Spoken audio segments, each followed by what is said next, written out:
Olá, bem-vindo, bem-vinda à unidade 2 de Didática Geral. Que bom que você está aqui comigo novamente. Para continuarmos a nossa conversa iniciada na unidade 1, eu gostaria de relembrar o que aquele autor, Nisquier, nos disse sobre educação. Não há forma única, nem um único modelo de educação. A esse respeito, eu gostaria de ler para você uma história que eu achei muito interessante. Por ocasião do Tratado de Lancaster, na Pensilvânia, nos Estados Unidos, no ano de 1744, entre o governo da Virgínia e as 6 nações indígenas, os representantes da Virgínia informaram aos índios que em Williamsburg havia um colégio dotado de fundos para a educação de jovens índios e que se os chefes das 6 nações quisessem enviar meia dúzia de seus meninos, o governo se responsabilizaria por eles, que fossem bem tratados, que aprendessem todos os conhecimentos do homem branco. A essa oferta, o representante dos índios respondeu: apreciamos enormemente o tipo de educação que é dada nesses colégios e nos damos conta de que o cuidado dos nossos jovens durante sua permanência entre vocês será custoso. Estamos convencidos, portanto, que os senhores desejam bem para nós e agradecemos de todo o coração. Mas aqueles que são sábios reconhecem que diferentes nações têm concepções diferentes das coisas e, sendo assim, os senhores não ficarão ofendidos ao saber que a vossa ideia de educação não é a mesma que a nossa. Muitos dos nossos bravos guerreiros foram formados nas escolas do norte e aprenderam toda a vossa ciência. Mas quando voltaram para nós, eles eram maus corredores, ignorantes da vida da floresta, incapazes de suportar o frio e a fome. Não sabiam como caçar veado, matar o inimigo e construir uma cabana e falavam muito mal a nossa língua. Eles eram, portanto, totalmente inúteis. Não serviam como guerreiros, como caçadores ou como conselheiros.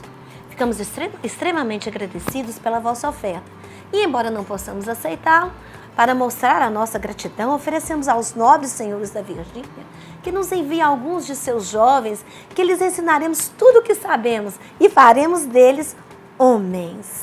Interessante esse texto, né? A resposta dada pelo representante dos índios, pontua o autor, podemos concluir que não há forma única nem um único modelo de educação.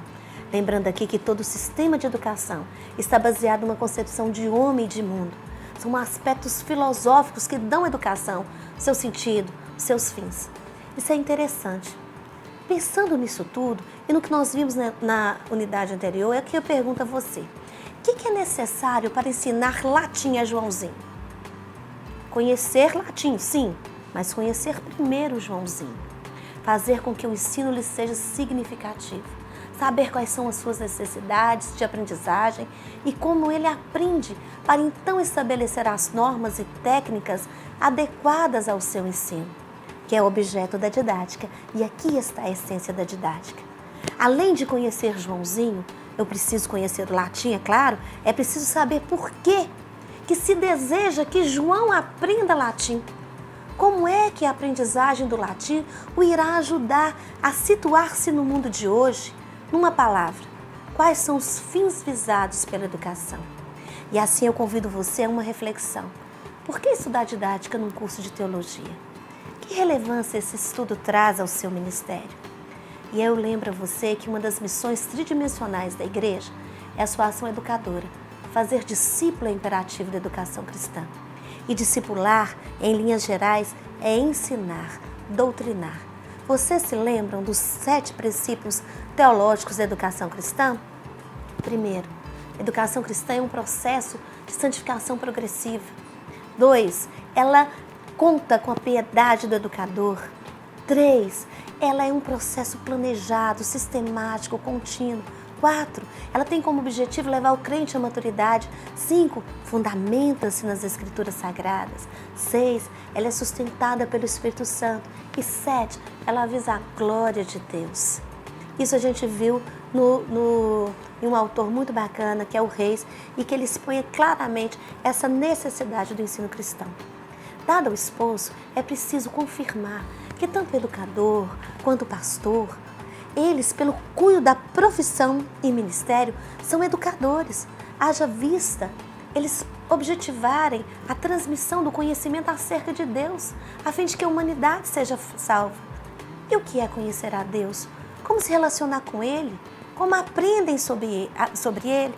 E aí a gente vê que ensinar no âmbito cristão é comunicar o conhecimento de Deus, para convencer os discípulos conforme a verdade encontrada nas Escrituras Sagradas. Aí os judaus e os reis diz o seguinte, que ensinar é insignare, uma ação que busca ir do interior, colocar um sinal. Dessa forma, o professor é aquele que ensina, seria aquele que contribui para que o aluno alcance o sentido de algo. E aprender, do verbo apreender, deriva de outro verbo que é aprender, do latim, que significa segurar, agarrar, apanhar, apossar-se de. Para aprender é preciso agir, exercitar, informar.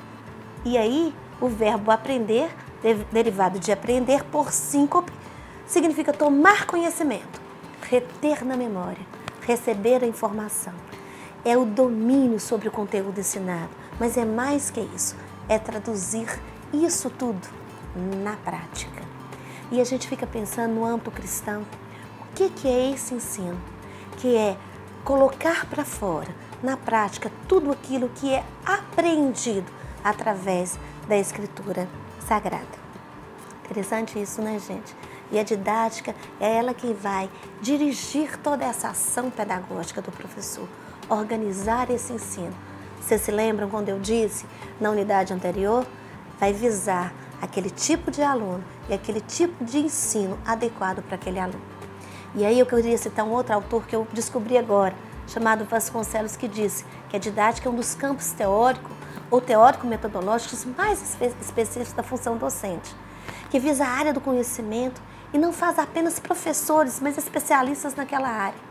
E se nós adicionarmos saberes éticos e cultura geral, passamos a ser pessoas interessantes, especialistas em determinada área.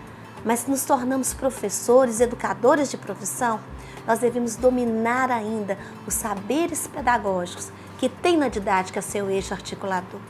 Veja isso lá no aprofunde da nossa unidade. Precisamos conhecer o Joãozinho? Sim, precisamos conhecer o nosso interlocutor. Enquanto educadores, precisamos estar preparados para um dos aspectos nucleares de nossa atividade docente, qual seja o processo do conhecimento. Em outras palavras, como os alunos, as ovelhas, conhecem, como eles aprendem, pois se isso não nos importar, jamais construiremos um conhecimento, apenas transmitiremos informações. E aqui vai outra pergunta para a nossa reflexão. O que está fazendo em sala, ou na igreja, ou no ministério, ou na escola bíblica dominical, um pastor, um professor, um missionário, que não sabe como é que o aluno aprende? Interessante, né? Que nós possamos pensar nisso, que nós possamos rever a nossa didática. Essa técnica, essa teoria que direciona a nossa ação pedagógica em benefício da aprendizagem do nosso aluno. Muito obrigada, até a próxima unidade.